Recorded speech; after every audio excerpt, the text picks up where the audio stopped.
made myself some hardtack for my adventurers rations. It's definitely hard.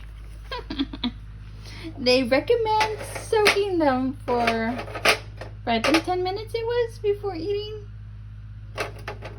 But yeah. Next project, limbus bread. Limbus bread should at least taste good. Unlike this.